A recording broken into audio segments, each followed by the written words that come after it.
The Monday means test in the aftermath of round 22, which was the week of living dangerously. For a few, most got out. Brisbane didn't. Nathan Buckley is here. Hello to you, Bucks. Morning, Gerard. How are you? I'm well. Excellent. Good footy, I thought. Yeah, better than it might have been.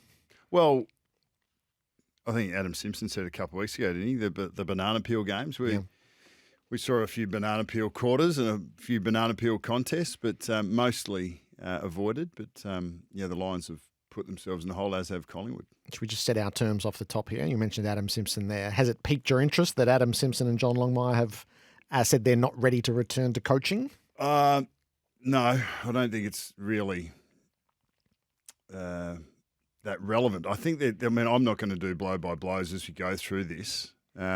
I've been out of coaching for a little bit longer, so I know exactly where they're at. And I'm still working out whether I'm there or whether I'm in. So I'm well and truly on the fence. But one thing I do know in this system and this process is the truth is the first casualty, and everyone's looking for the next answer, the next step in the process before it's actually occurred. So the last thing I'm going to get caught up is going blow by blows.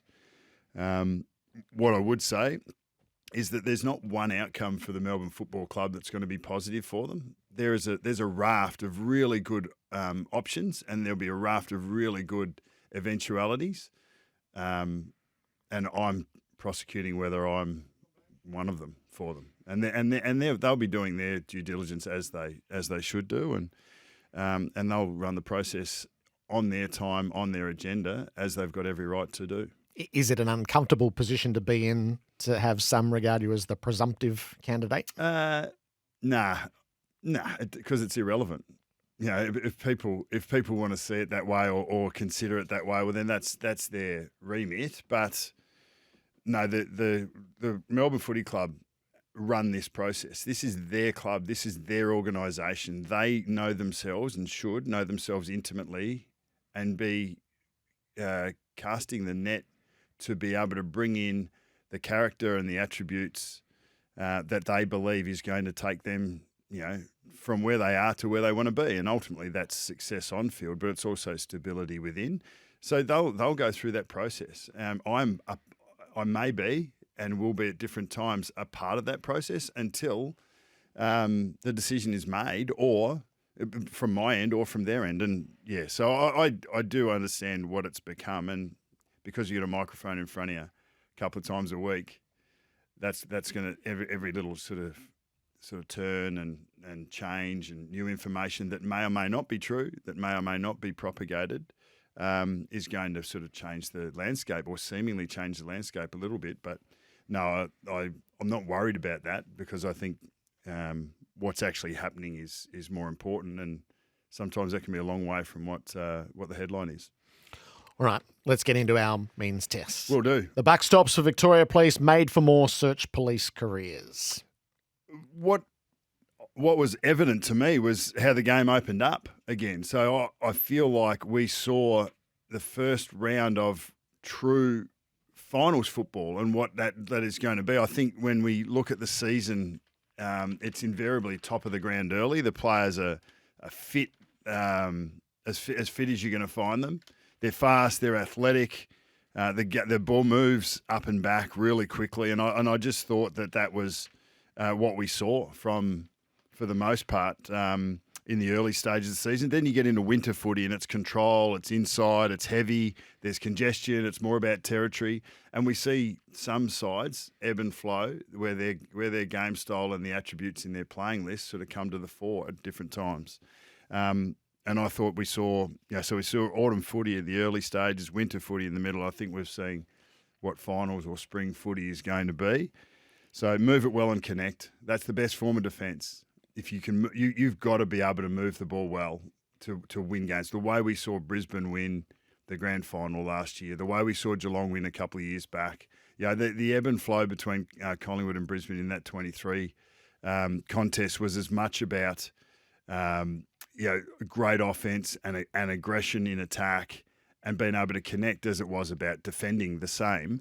But I think that I think you need to be able to put really good pressure on the source and lock away and hold territory when you don't connect, because what we saw in the weekend was a lot of up and back footy. Sydney were extreme in that. They got all the way back and then went. So 1 in 2 of their rebounds went inside 50. So one of the better sides in Brisbane, who lost their players at the back of their defensive unit, and we'll get to them in a moment, but they lost their players in the back of their defensive unit, but they weren't able to slow Sydney down at the source. And as soon as you couldn't slow them down at the source, they were able to get all the way through. So Sydney blew their average out of the water this weekend. Western Bulldogs, who are number 1 in this area, they went 6% above their average, and normally sort of low 30s. They were up at 37, so 1 in 3.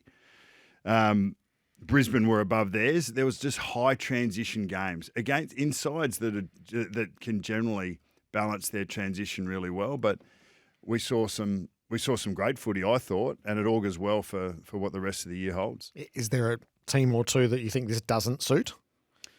Yeah, there are. I think the more, Collingwood is one that's going to be exposed if they can't connect going inside off the back of their offense. If they can't connect well in their forward 50, and they've struggled with that in the last 5 weeks, they will find it difficult to impose their game style on the opposition. I think they like a more controlled, there's no doubt, they like a more controlled style of play. Their offense was too fast early. Their numbers were actually above average for their going from D50 to forward 50 as well. They went a little too fast, which fed into Hawthorn's preferred game style, I would have thought. And that might be part of what Fly was talking about with system, that they were actually fed into the opposition's preferences rather than their own. But I think Collingwood is a watch, and we'll explore that. The buck stops. Looking for a career that gives you more. Search Police Careers. Victoria Police, made for more. Spring footy arrives in round 22. The big issue for Oldham construction lawyers, your experts in construction law, you're on duty for this game. The Brisbane Lions have jeopardised their premiership defence. Toughest draw we've ever seen. Injury, cluster of injuries in the back line, injury at the wrong time. And suddenly, it's a tooth and nail battle to make the 8, never mind the 4, the 2 and the premiership defence. Here's Chris Fagan. I thought our kicking for goal let us down tonight. They kick 8 goals, 3 from set shots. We kick 6 goals, 8 and 3 out on the 4 from set shots. Hooney's kicking them from the boundary and we're missing them from in front. And in the games where there's not much in it, those things really matter. Last quarter we kept having a crack, which was fantastic. We kicked 4 goals, 5 and 3 out in the full. So we had some moments where we probably could have stolen the game. We did a lot of things right, but we just didn't win the ground ball in our front half, and they were able to bounce off it, and that was the reason they won the game. I don't doubt this group in any way, shape or form. Our best was very, very good. And our record on the road this year is probably the best it's ever been in club history. Records are like past tense though, aren't they? You've got to go over and do the job. So your record on the road doesn't matter when you go to Perth next week. You just got to get the job done on the day. So we'll do our best to get ourselves ready for that. How tough has this all become? Suddenly, the Lions were sitting pretty after beating Collingwood at the MCG, and less so now. He's ever the optimist, isn't he, Faye? So everyone will go to, okay, well, you weren't able to stop Sydney moving the ball. Your defence didn't hold up against them when they went inside 50. They were able to score too easily. Yes, but let's not talk about what we didn't have. Let's talk about what we didn't make of what we do have, and that's exactly where he went to. So 65 inside 50s is a lot of inside 50s, and their front half mix. Kai Lohman, nominally, who does give them a little bit of bite on the ground, a little bit more pressure than they displayed on the weekend. But outside of that, they've got scoring power galore.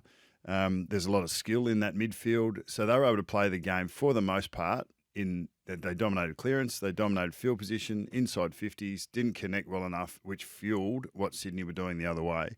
It's a really interesting position for them to be in. Their destiny is in their hands. Their best is good enough. I was just talking to you about Seedings before he came on air. I was like, I don't know where to put them. I had it like when I did my ladder predict the 3 weeks ago, I had them at 1. So they've got well beaten by the Suns.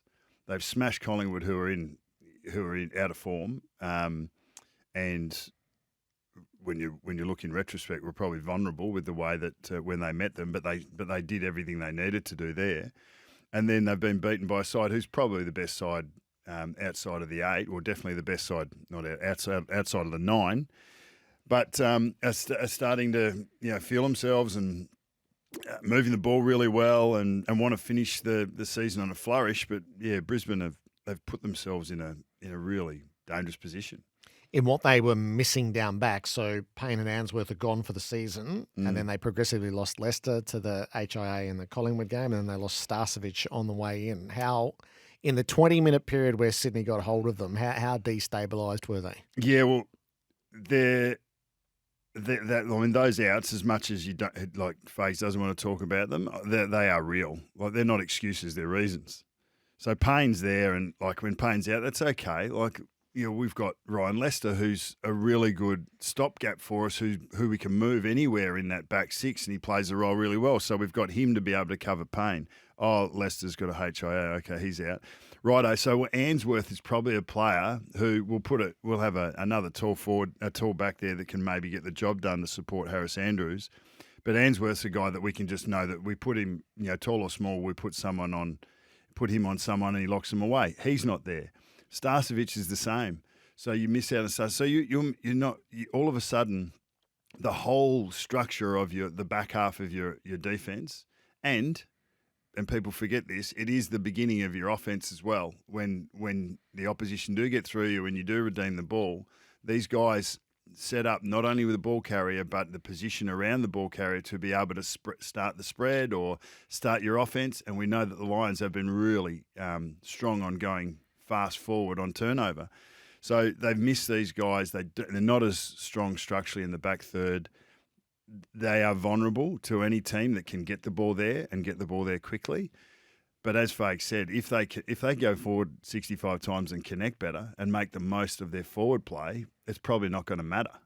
So they're probably not in a dissimilar situation to the Dogs. We spoke about them, right? Let's just go full on offense and then just make the most of what our mids and our forwards look like and kick 100 and kick 120 when the opposition can kick 100, because that's what personnel has done for them at the moment.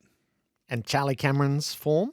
What's your read on Charlie? I thought early when I was watching he's a victim of Logan Morris coming on, of Rayner doing better, of Bailey getting involved in the mix. But then it is more than that.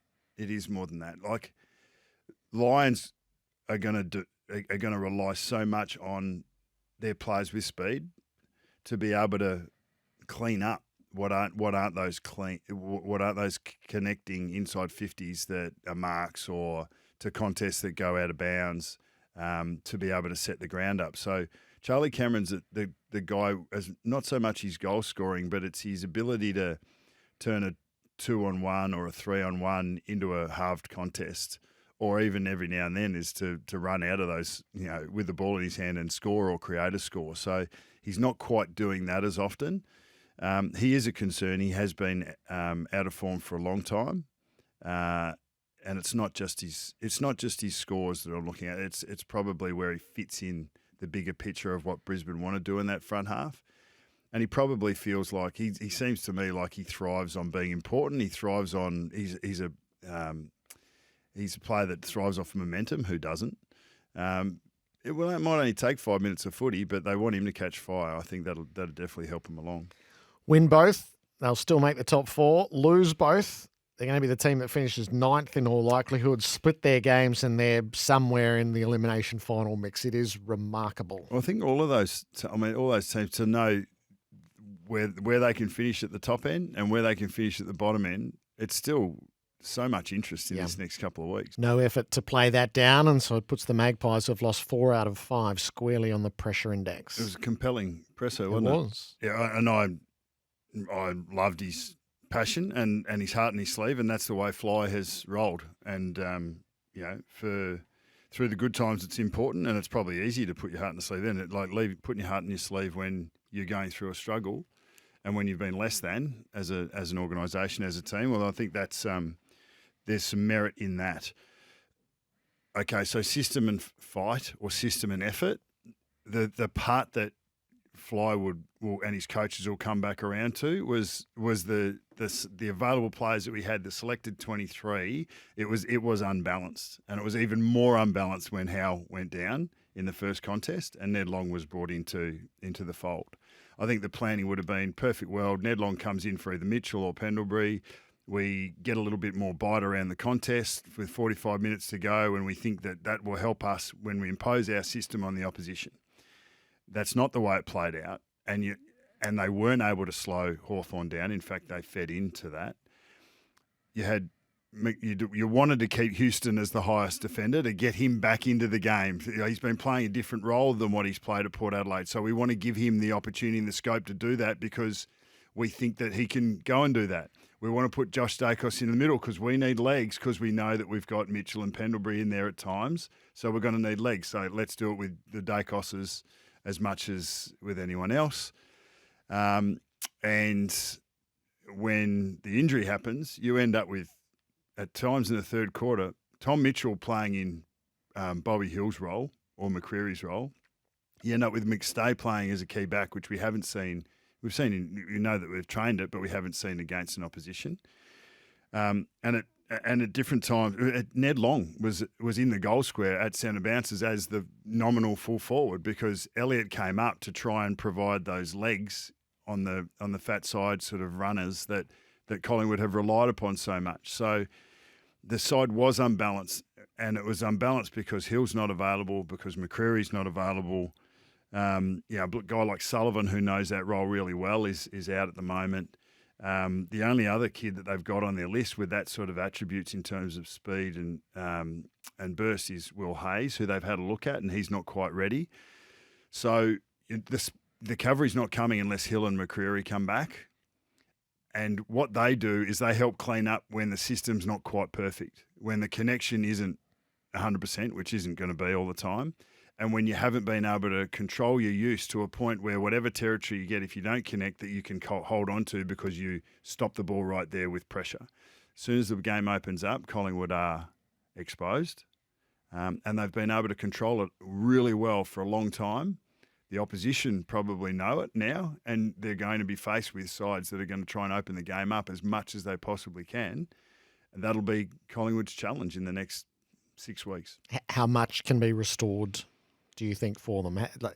So they teeter now from a team that was 10 points clear, looked assured to have home qualifying finals. Yep. Now they're in the wash. They either go to Adelaide and win and restore that, or they're going to end up in an elimination final. Well, what you do is you double down. So they will choose the most balanced side that they can. I don't think you would. I see Mitchell, Pendlebury. Like, we look at this and they're not definitive, because if you play the game the way that you want to play them, then Mitchell, Pendlebury and Long in the same side look good. They look great. If you can turn it into a contest, if you turn it into a territory battle, if you can stop the opposition moving the ball before they start. But Hawthorn controlled the air as much as they controlled the transition speed, and they were beaten in many facets. The Pies were beaten in many facets, and the Hawks were excellent. Collingwood are just as likely to go across to Adelaide, impose their game style for 4 quarters, and beat an opposition that no one else has been able to get on top of. And that's probably what they have to do to breathe life back into their campaign. So this is the grand final, and that's what we're going to see. And Adelaide probably see this as a really good opportunity to test themselves against a team that they've performed really well in. The last 4 times, I think they've only been a kick apart, and Collingwood have had them all. And a little quirk is that Collingwood are the team with the longest winning streak at the Adelaide Oval. Is it 10 games? Yep. So, yeah, it's going to be a fascinating contest. But I think that Collingwood are up against it, given what they've shown and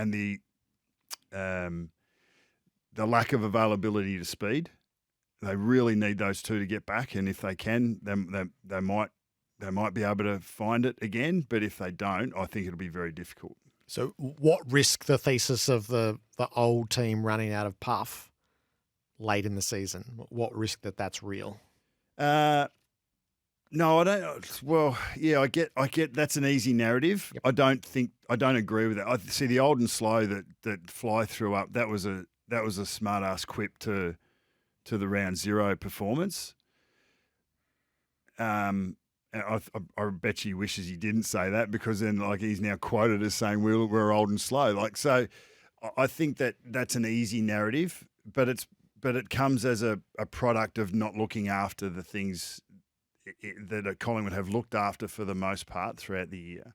And when Collingwood impose their game style, when they control the speed of transition, when they control contest, when their shape is good against the opposition, it makes it really hard for the opposition to impose their game style. I still think they have the attribute. I don't think it was a physical attribute.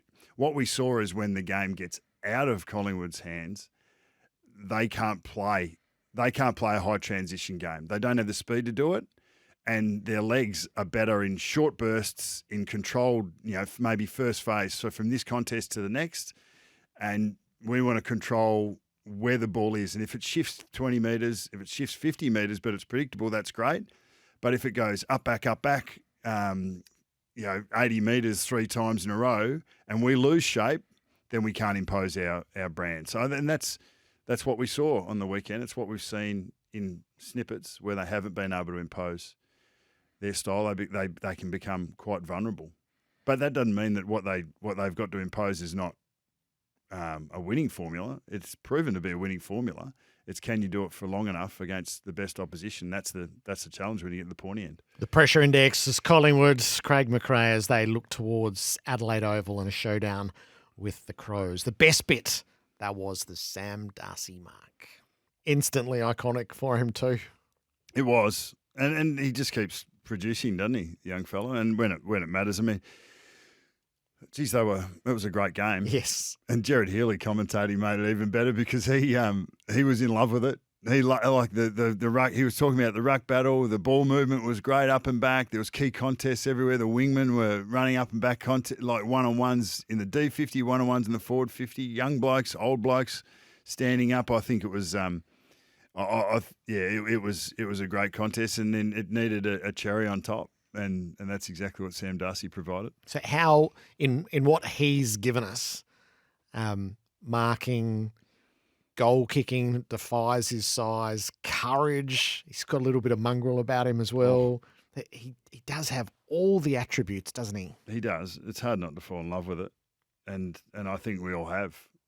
I mean, what we are watching is a young man who is mature, seems to be mature beyond his years, who has the athletic attributes required to be, a significant impact on any result that he's a part of, whether it's in a short space of time or across a 4-quarter performance. He doesn't rely on anyone to be able to impose those athletic positives and the attributes that he has. All he needs to do is get to a contest, and he actually can win them in the air on the ground as much as he wins them on the air. He's going to go into second ruck and he gets his midfield minutes, so he's going to be involved with starting the contest around clearance. And we've seen his ability to emotionally regulate. So he can have a quiet period where he's well beaten, but he'll stay with the problem long enough to solve it. Whether it's an intellectual change or a tactic change where he puts himself, or whether he has to raise his energy and his effort. So I think he's exceptional. And I love watching young blokes come through and the journey that they go on from, where they start to, becoming who they're going to become. He's done it really quickly. He's taken step jumps to do this. He's had a few injury scares, but we love to see 10 years of this, because he will get better and better. And that doesn't mean he gets more, he kicks more goals or he wins more contests, but he will get better and better simply with his experience in the game. And I'm here for that. If you're choosing Mark of the Week, are you going Sam Darcy or Ben King's graceful hanger? It's a fair question. There were some nice ones on the weekend, wasn't there?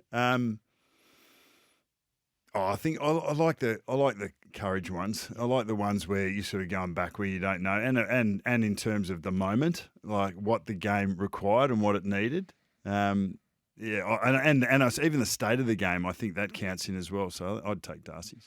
And for the Dogs more broadly, they stared down their season at three-quarter time, and it was a shootout, so the goals everywhere, momentum changed hands. Moments you're in front, moments you're behind. That's the curse of the shootout. The volley of shots just keeps on coming. How big was it to hold their nerve at the end?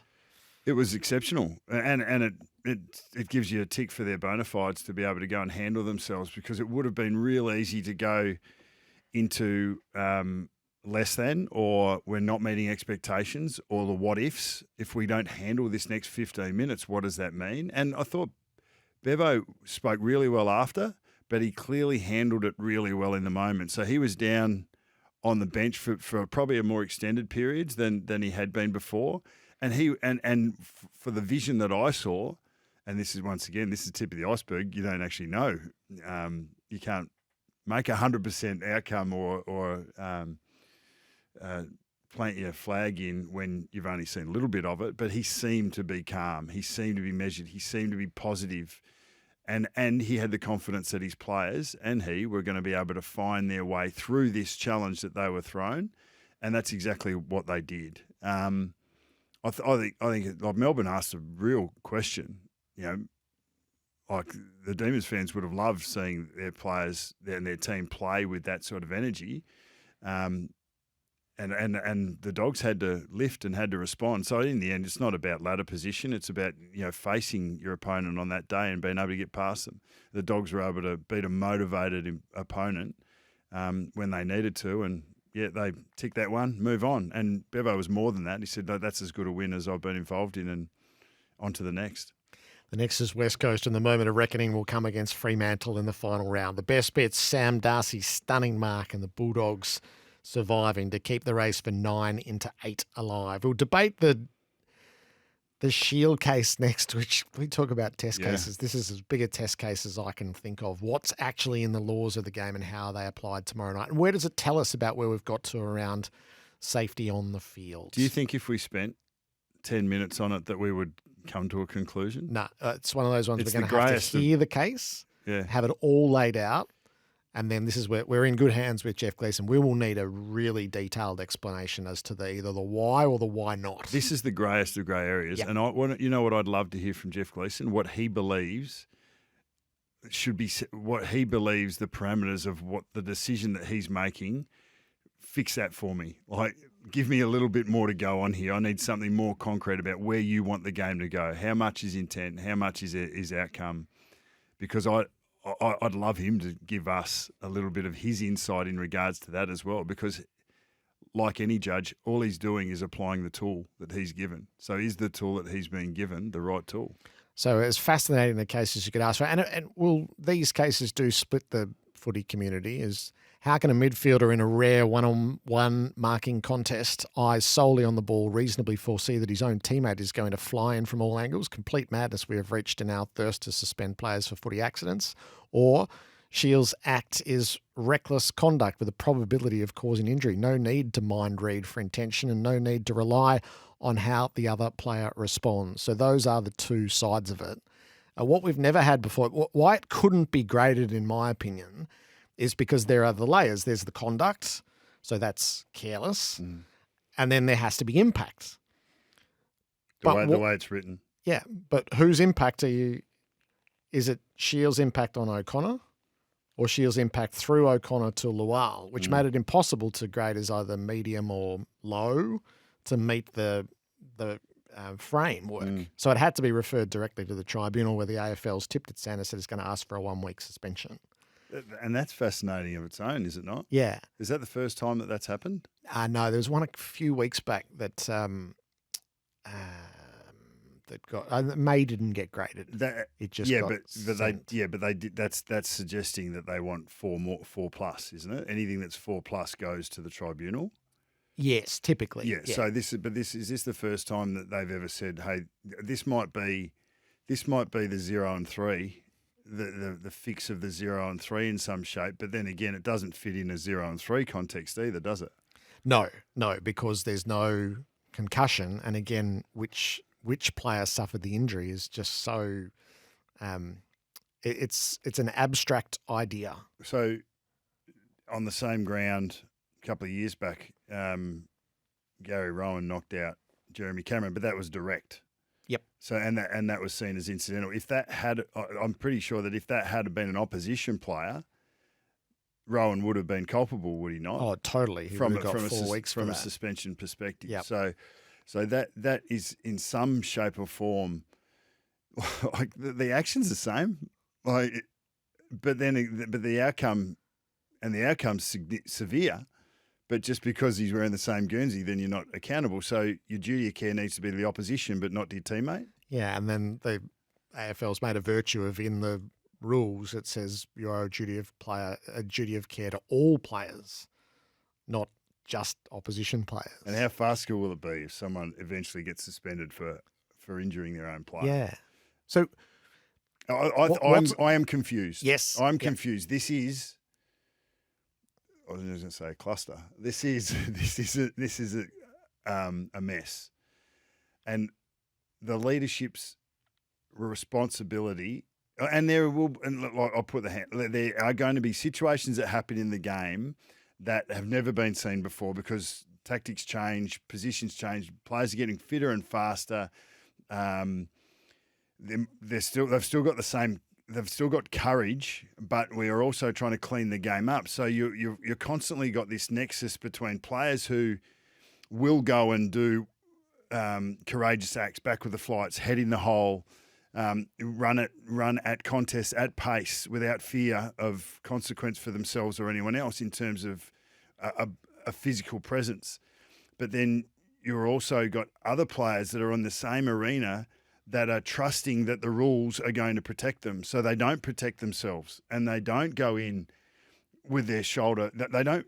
The idea that you cannot brace for contact now because it might be showing a lack of duty of care to the opposition is farcical. And this is where we've come to, because players are now being told that if you brace for impact, you're not showing a duty of care to the opposition. Alex Pearce got off on this. There is so much in this space that's going around. It is so difficult to adjudicate. It's difficult to play. I mean, let's go back to the start. Do you think that if Loire was a Geelong player, should that be a reportable offence to Dylan Shiel? Well, it would be very cut and dried as to yes. Should it? Do we think that is an action that should be a suspension? Yes. Or do you think it's a fine? No, I think in the way, so we've seen it, is Mansell left a player concussed. I think that fits as a suspension. Right. I just want to say I would have done it at the start of the year. I would have suspended Ginbey for the push that left Lawler with concussion. Yeah. That would have been my starting point. Said that in real time, which might make this easy to understand, or it might not. Are they going to prosecute on the potential to cause injury to O'Connor? Or what ended up happening to Loire? Like, that's unanswerable at the moment. Well, I think one of the reasons we've got in this position is because we focus so much on outcome. Like, surely we can't go to the player's mindset and intent. Gut feel for me, Stephen May knew exactly where Francis Evan was. I thought it was going to be hard to prove, but I think he knew exactly where his right shoulder was going to be. I didn't think he thought he'd get him that good, but I thought he wanted to make contact. Newcomb, I don't think that he was trying to. He was trying to tackle Howe. He had a fraction of a second, but I'm surprised that there's no question around the way he approached that contact. Archer style, like hard, solid, and then there was an injury that occurred from it. The outcome was strong, but there's been no question about his intent or his duty of care. But I don't think that he intended to make that contact.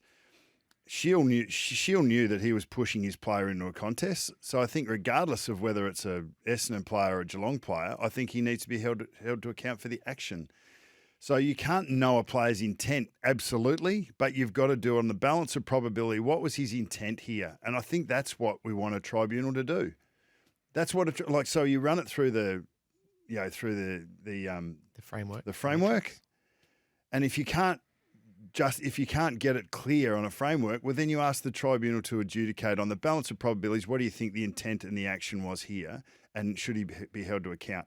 Okay, yes. All right. Well, then let's now consider the contact and the outcome, and work out whether it's going to be a 1 or a 2, 2 or a 3, 3 or a 6. On that outcome. But the outcome should only come into it once you've looked at intent, once you've looked at action. Isn't that clearer? A clearer way to do it? Yes. So would you be happy for this to be a week suspension? Yeah. Yep. Yeah, Do you think it would change the paradigm of footy? I think you sort of say that the action was perpetrated on O'Connor, and you put O'Connor into a prospective injury, because we've seen players in O'Connor's position be injured because of those actions.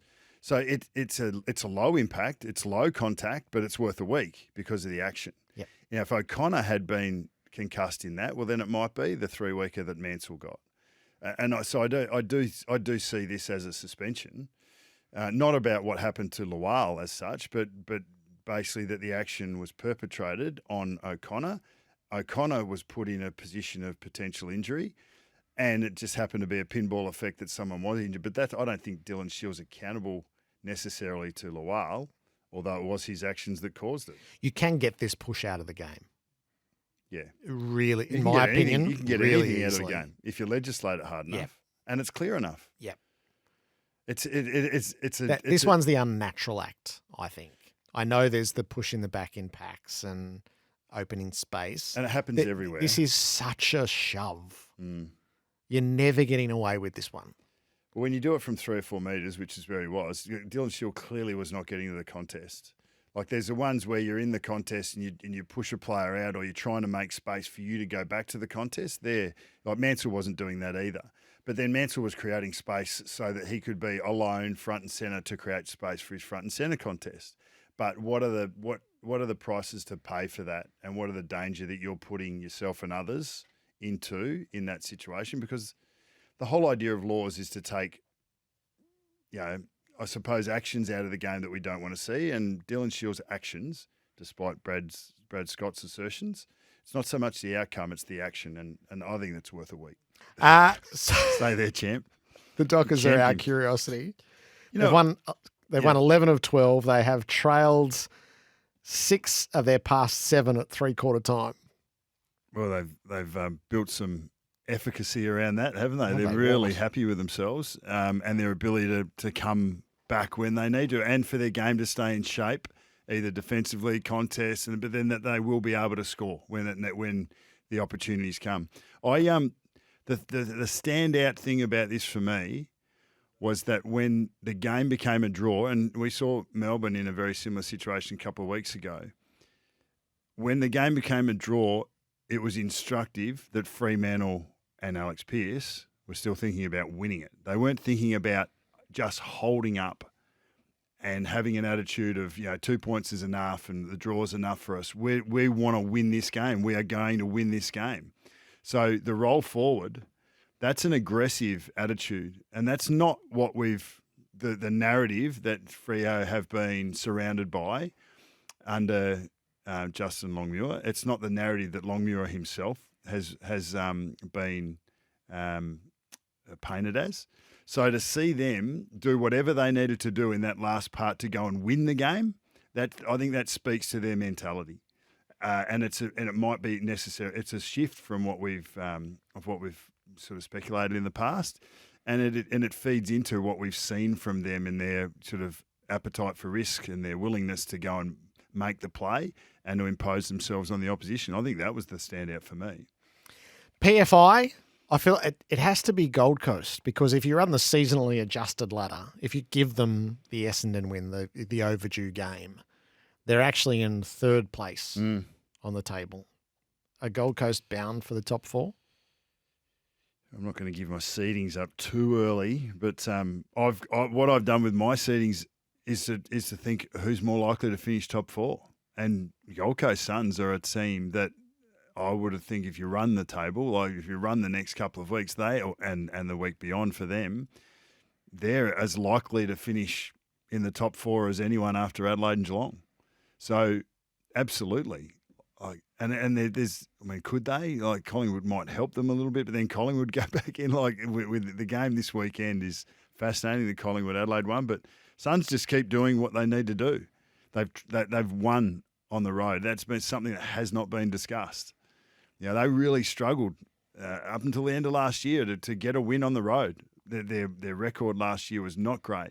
They've done it routinely this year, and not just in Darwin. So that's they've taken real steps. They've taken real strides. That was a mature performance, and they put themselves out far enough and idled to the line. So there's a three-quarter time I was thinking, yep, uber professional performance, exactly what you wanted. Didn't like the last 20. They had 20 awful minutes, which sort of go, oh, can I unsee that? All right, I'll skip past that. Well, it's and especially against a team who has not been able to raise any effort after as the game has worn on. So that was positive for Carlton, but just on the Suns, I mean, the Raul Anderson mix in the middle is compelling. Like they're just and obviously Jared Witz's form's been first class, but we spoke about it. The player that brings them together, Sam Collins, has been awesome. You know, he's gone in behind the ball. Mac Andrews looking better. Yeah, they got another young fellow, as Adams, I think got to get his name right. But the guys that are sort of down the back, they just look more solid with Sam Collins there, and that's going to help them because they're not going to have field position all the time. They're not going to have control all the time, and they are going to find themselves on their heels. And a Sam Collins type player with his leadership and his attributes is going to be really important. Oscar Adams is the guy there. Buckley's chances. Adelaide's felt like losers but were winners. That was sort of felt like they were always going to win. We talk about bizarre games. Oh, and then they just stand up. Rankin does Rankin things, and Thilthorpe does Thilthorpe things. Like so, and Jordan Dawson as well. They went like one of the things that Adelaide have got that is probably not as spoken about is their aerial power. So Jordan Dawson takes the contested mark on the wing as a midfielder. Mark Keane takes the contested mark as a defender. You got Thilthorpe that's at the front. They've got marking power all across the field. So if you're not winning the ball in ground ball and you're not moving it well off the line and in run and carry, you can always go to 50 metres down the line, and we know that they're set up really well there. If you can isolate Jordan Dawson against anyone through the midfielder in the front half, he's probably going to find his way to the ball. So that sort of power is another string to the bow that you've got in your back pocket, and that's what makes them a damaging side, a side that's hard to beat because they've got plenty of different ways of finding a way. And did they get that right? Omni Grip CST is the smarter commercial service solution. Is Carlton right to take Michael Voss into the last year of his contract? I thought it was, despite anything that the narrative had pretty much gone down the path. I thought the 2 or 3 weeks beyond their season absolutely being over and them losing any mathematical possibility had been Carlton had headed on the way back up. We don't have access to inside the 4 walls. We don't have access to how I thought he handled himself brilliantly, calm, measured. Let's continue to try and find better. Let's continue to try and improve. I thought it was a really strong show of faith, but it had to be based on what was happening inside the football program. And that doesn't mean that some players might not be happy. Of course, you're always going to have players that are unhappy. But on the balance of it, is this the guy? Are we going to get behind him and give him that extra 12 months to prove to us that that the blocks that have been put in place are going to eventually come through? And I just like that. They've done it off youth, they've done it off effort and attitude. It hasn't been off talent, and I think that is a real window into any team performance. It's not about talent, it's about how much buy-in you've got, and Carlton is showing some buy-in. What a complete muddle the Seedings are for Australian outdoor living, dream backyards for all seasons. What do you want to do, Just shows Bucks? you the folly of it all, doesn't it? Well, I've got a couple of incumbent top 4 seeding teams that are no longer in there. So last week I was Adelaide, Brisbane, Collingwood, Geelong. Yeah. I've gone on. My seedings are around who I think is more likely to finish top 4 and thus get a double chance. And so that gets my top 3. But then the 4th, I've just gone the game style that I like the most, that I think is finding their best right now. Okay. And that's Hawthorn. Yep. And I had them out. And when I did the ladder predictor, I thought on the balance of it, I had Brisbane at 1 because I thought Brisbane would keep going. They've tripped over on a few hurdles and they've still got a couple to get over. But Hawthorn's form, I thought, against Adelaide 2 weeks ago was excellent. I think Josh Battle's looking excellent behind the ball. Sisley's playing his good footy. Look, that's even without Weddle, and without Day, they're still looking great. So I've got them at 4. I've got the Suns at 3, and I think their brand's good. It'll be tested in September, but their brand is a September style. I've got Geelong at 2, and I've got Adelaide at 1. I've done exactly the same. Okay, pretty much on the same methodology. Well done. Just feel like this week I want to have Hawthorn in, and I can. So they're at 4. Gold Coast, I don't want to take another call from Tony Cochrane. So they're at 3. Geelong at 2. Adelaide at 1. There are playing games all over the place this week. Brisbane, Freo, Collingwood, Adelaide, Suns, Giants, awesome games. I mean, despite the top 9 bottom, we're getting some really interesting games leading in.